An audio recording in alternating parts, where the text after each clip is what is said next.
नमस्कार मैत्रिणींनो, माझ्या या यूट्यूब चॅनलमध्ये परत एकदा आपलं सगळ्यांचं स्वागत आहे. काल माझ्या कानावर एक गाणं आलं लता मंगेशकरांचं, जरा विसावू या वळणावर, या वळणावर. मैत्रिणींनो, विसावू हा शब्द लता मंगेशकर यांनी इतका योग्य पद्धतीने वापरला आहे की खरोखर आपण विसावू आणि म्हणजे विश्राम म्हणा, विश्रांती म्हणा, विसावा म्हणा, या शब्दांचे जे आल्हाददायक स्पंदन आहेत ते मनाला स्पर्श करून जातात.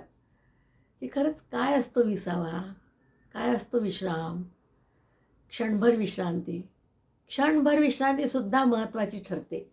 केव्हा? एक एक टर्निंग पॉईंटला. माणसाच्या आयुष्यामध्ये वेगवेगळे टर्निंग पॉईंट्स येतात आणि त्या टर्निंग पॉईंटलाच जसं वळण म्हटलेलं आहे की योग्य वळणावरती आपण काय काय करायला पाहिजे हे आपण ठरवलं पाहिजे. शिक्षणाच्या वेळेस वेगळं असतं, मग लग्न होतं, लहान मुलं असतात, मग ते मोठे झाले की शिक्षणाचे ते होतात आणि त्यानंतर मग आपण काही ना काही चालूच राहतं आपल्या आयुष्यामध्ये की इतकं आपण स्वतःला झोकून घेतो त्याच्यामध्ये.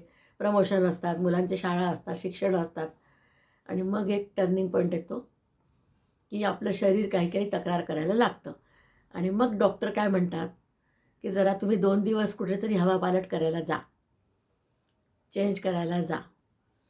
थोडंसं मनाला चेंज होईल तर तुम्हाला बरं वाटेल. मग एखाद्या थंड हवेच्या ठिकाणी म्हणा, निसर्गाच्या सान्निध्यात एखादा रिसॉर्ट पाहून माणूस तिथे जातो 2 दिवस राहून येऊ म्हणून. तिथे गेल्या गेल्याच तिथल्या वातावरणानेच अर्धं दुखणं पळून जातं बघा.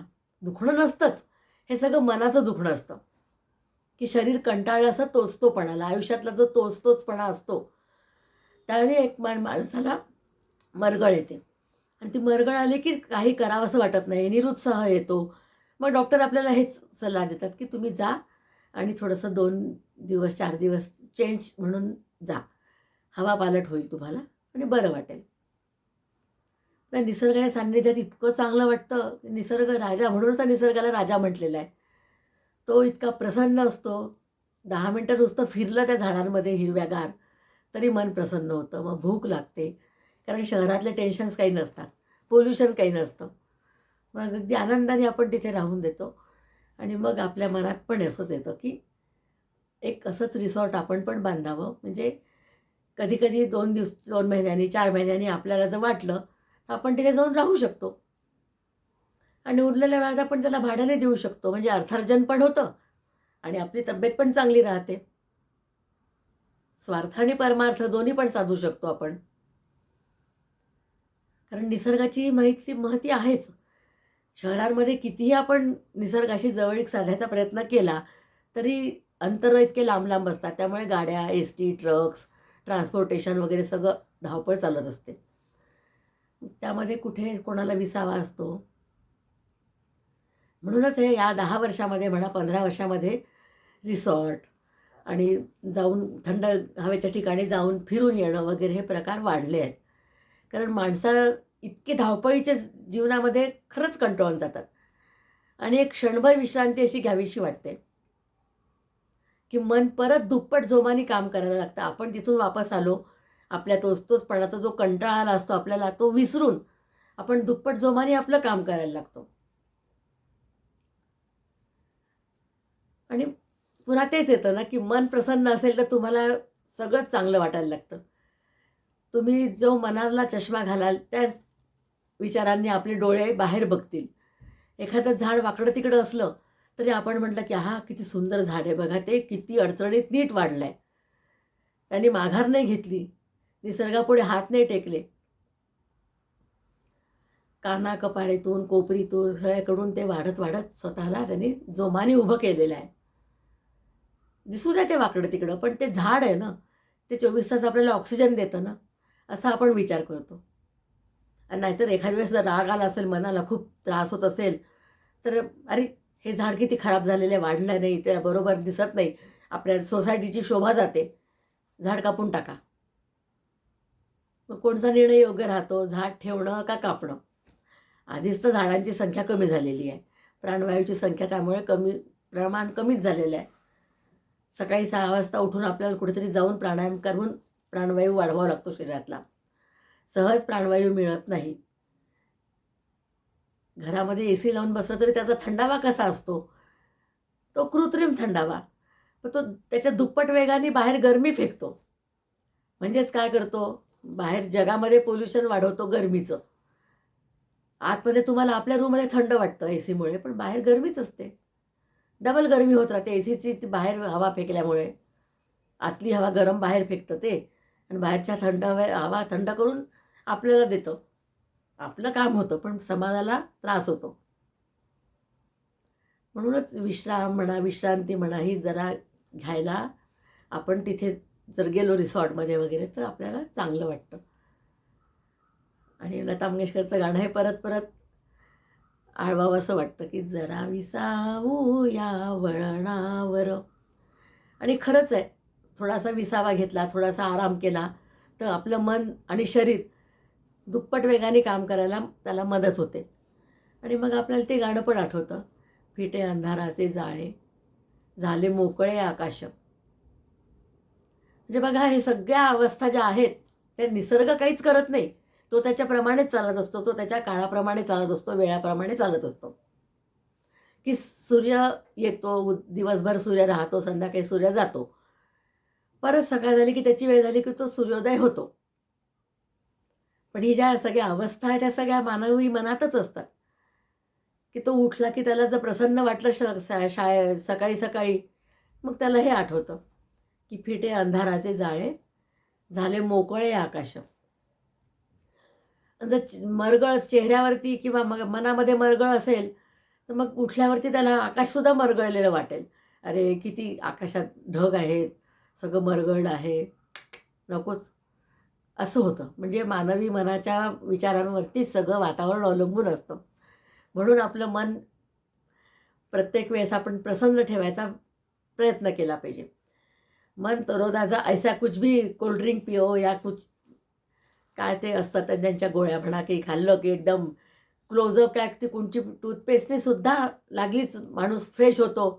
किंवा ते फंटा किंवा ते स्प्राईट वगैरे पिल्याने सुद्धा अगदी भरपूर ताकद येते एखाद्या हिरोमध्ये, असं होत नाही. मानवी मनाची प्रोसेस खूप हळूहळू चालते. मानवी मन काही शरीर म्हणजे मशीन नाही आहे तुमची, की अगदी हे सगळं टाकलं, फॉर्म्युला टाकले, फीड केलं की ते रोबोटसारखं चालू होईल.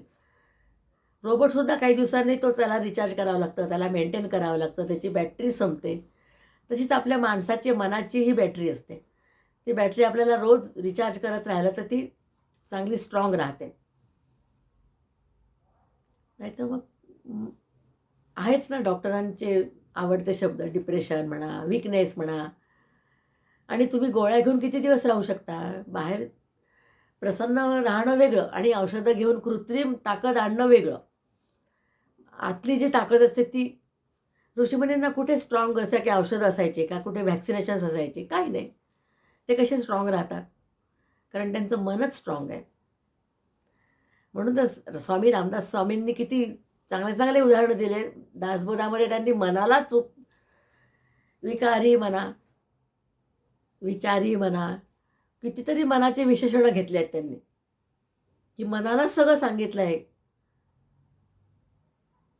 की तू सद्बुद्धीने वाग, सद्विचाराने वाग, असं सांगत सांगत त्यांनी कितीतरी उपदेश केलेले आहेत मानवी मनाला. तो एक वेगळाच चॅप्टर होऊ शकतो आपला मानवी मनाचा दासबोधावरती. इतकं त्यांनी मनाचं विश्लेषण करून करून मनाला आपल्यासमोर सादर केलेलं आहे की खरंच माणसाचं मन हे इतकं विचित्र असतं का? खूप विचार करण्यासारखा अवयव आहे मन म्हणजे. दिसतो का? ॲलोपॅथिकमध्ये ते शारीरिक जर तुम्ही किती डिसेक्शन केलं त्याचं, म्हणजे चिरफाड केली, तुम्हाला मन नावाचा अवयव कुठेही दिसणार नाही.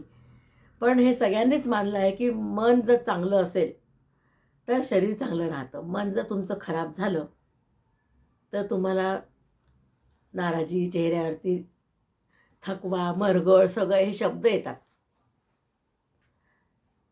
म्हणूनच म्हटलं की जरा विसावू या वळणावर. सायकियाट्रिस्टनी पण तेच म्हटलं की आपण रोज रोज तेच तेच काम करून करून इतकं आपल्याला कंटाळा येतो, तर थोडा चेंज म्हणून आपण आराम करावा किंवा कामाचं स्वरूप बदलावं. तेवढ्याने सुद्धा आपल्याला फ्रेश वाटावं लागतं. आणि फ्रेश वाटलं कीच मग आपण आपलं आयुष्य आनंदाने जगायला सुरुवात करतो. आणि मग आपल्याला असं वाटतंच ना, की आनंदी आनंदकडे, इकडे तिकडे चोहीकडे. काय असतं, मानवी जीवन जे आहे ते आपल्याला मोठ्या कष्टाने मिळालेलं आहे. ते असं नैराश्यात किंवा दुःखी करून ते का घालवायचं? जगामध्ये दोन्ही प्रकार आहेत, आनंद पण आहे, दुःख पण आहे. पण एक धागा सुखाचा, 100 धागे दुःखाचे असं म्हटलंच आहे. पण ते 100 दुःखाच्या धाग्यांवरती पण एक सुखाच्या धाग्यांनी मात केली पाहिजे. म्हणजे कसं बघा, एखादं वस्त्र विणलं, त्यामध्ये साधे कॉटनचे धागे असतात. पण एक जरीचा धागा त्यात टाकला, एक धागा सुखाचा, की ती जरी बघितली तरी आपल्याला सुखी वाटायला लागते. एकदम किती छान जर टाकली याच्यामध्ये असं वाटतं. ते वस्त्राची किंमत वाढते. तशीच आपल्या जीवनरूपी वस्त्राची किंमत आपण वाढवली पाहिजे आणि हे सर्वस्वी आपल्या हातात असतं. देव म्हणा, नशीब म्हणा, कुणीही येत नसतं आणि आपल्याला मदत करत नसतं. मदत कोण करतं? आपला स्वतःचा योग्य विचार, स्ट्राँग विचार आणि मग निसर्ग पण आपल्याला साथ देतो, की बाबा तू जसं म्हणशील तसं होईल. मराठीमध्ये म्हण आहेच ना, वासना तशी फळे. तुम्ही रोज घाबरून, घाबरून तोच विचार करा, अरे असं होईल, असं होईल, असं होईल, की ते तसंच होतं बघा. म्हणून आपली विचारांची दिशा आपण बदलली पाहिजे. योग्य आणि पॉझिटिव्ह जर विचार तुम्ही करत राहिले, तर मग आपण निगेटिव्ह येतो, माणसाला अप अँड डाऊन्स येतातच. पण त्या डाऊन जे आपण होतो किंवा त्याची नैराश्य आपल्याला जे येतं ते थोडंसं कमी होतं मग. तीव्रता कमी होते कारण आपण आनंदी राहतो जास्त. अरे हो जाएगा यार, छोड़ दो. होता ही रहता है, चलता ही रहता है यार, चलो छोड़ो. लेकिन ऐसा क्यों हुआ? उसका आपण सोचेंगे. असं म्हणतात मग. म्हणूनच आजकाल तुम्हाला मी म्हटलंय ना, कारण हा प्रकार खूप वाढलेला आहे समाजामध्ये. कारण काय झालेलं आहे, कॉम्पिटिशन्स वाढल्या, औद्योगिकीकरण वाढलं आणि रात्रंदिवस जग छोटं झालं. इंटरनॅशनल म्हणजे आय-टीमुळे वगैरे म्हणा, ए-आयमुळे जग छोटं झालं. आपण ताबडतोब जगाशी संबंध ठेवू शकतो. पण ते जगाशी संबंध ठेवता ठेवता आपलं आणि त्यांचं भौगोलिक, वैचारिक सगळं मिलन करण्यामध्ये मानवी मनाचा, तब्येतीचा बोऱ्या वाजतो. आणि मग येतो पैसा येतो, मग तो पैसा तसाच आपल्याला खर्च करायला पाहिजे. कारण आपली तब्येत चांगली ठेवली पाहिजे. तब्येत चांगली, सर सलामत तो पगडी 50. त्यामुळे आपली तब्येत चांगली ठेवायसाठी आपल्याला असे नवीन-नवीन मार्ग शोधावे लागतात मग. आणि मग क्षणभर विश्रांती घ्या, विसावा घ्या. एखादे मजूर असतात बघा, भरपूर दिवसभर टोपलं घेऊन, वजन घेऊन काम करत असतात. त्यांना पण एखादं थंड सावलीचं झाड दिसलं, की ते म्हणतात, "चला इथे थोडंसं थांबू." आपली टोपली थांबवतात. आपल्यासोबत जे जेवण आणलं असेल, काय भाकरी, पोळी, कांदा, चटणी, ते जेवतात आणि थोडासा 10 मिनिटं आराम करतात. म्हणजे आडवं होतात त्या जमिनीवरच. झाडाचा गारवा त्यांना सुखद वाटतो. कारण ते आधी खूप चालून आलेले असतात, वजन उचलून आलेले असतात. त्यांना गारवा, थंडावा, विसावा या शब्दांचे महत्त्व तिथे कळतं त्यांना, की आहाहा! किती थंडावा लागली. आहा! किती छान बरं वाटतंय कमरेला माझ्या, पाय लांब केले तर. तेच तुम्ही जर घरात किती महागाच्या गाद्यांवर जर झोपले आणि तुम्हाला जर शरीर थकलं नसेल, तर महागाच्या गाद्यांवर झोप येत नाही. एसी लावा, किती महागाच्या गाद्यांवरती झोपा, पण झोप येणार नाही. झोप ही निसर्गाचीच हाक आहे. निसर्गाला तुम्ही मदत करा, तो तुम्हाला चांगली डबल याने मदत करतो. तुम्ही त्याला मूठभर द्या, तो तुम्हाला टोपलंभर देतो. असा निसर्गाचा नियम असतो. आणि त्यामध्ये एक बॅलन्स करायला आपण आपलं विश्रांती घेणं, म्हणजे जरा विसावू जे म्हटलं आहे लता मंगेशकर यांनी, ते गाणं मला फार आवडलं, की आपल्या रोजच्या धकाधकीच्या जीवनात हे शब्दच आपण विसरलो होतो. विश्रांती म्हणा, विश्राम म्हणा, विसावा म्हणा. मग एखाद्या रस्त्याने हॉटेलच्या तिकडे क्षणभर विश्रांती आपल्याला दिसते. म्हणजे हॉटेलचं नाव असतं क्षणभर विश्रांती ढाबा. मग आपण इतकं लांबून ड्रायव्हिंग करून आलेलो असतो किंवा प्रवास करून आलो असतो, तर आपल्याला वाटतं चला इथे थांबू, जरा चहा कॉफी घेऊ म्हणजे फ्रेश वाटेल. किती सुंदर अर्थ वाटतो त्या क्षणभर विश्रांती पाठीचा सुद्धा अर्थ आपल्याला समजतो त्यावेळेस. सगळ्या ह्या मानसिक मनाच्याच अवस्था असतात.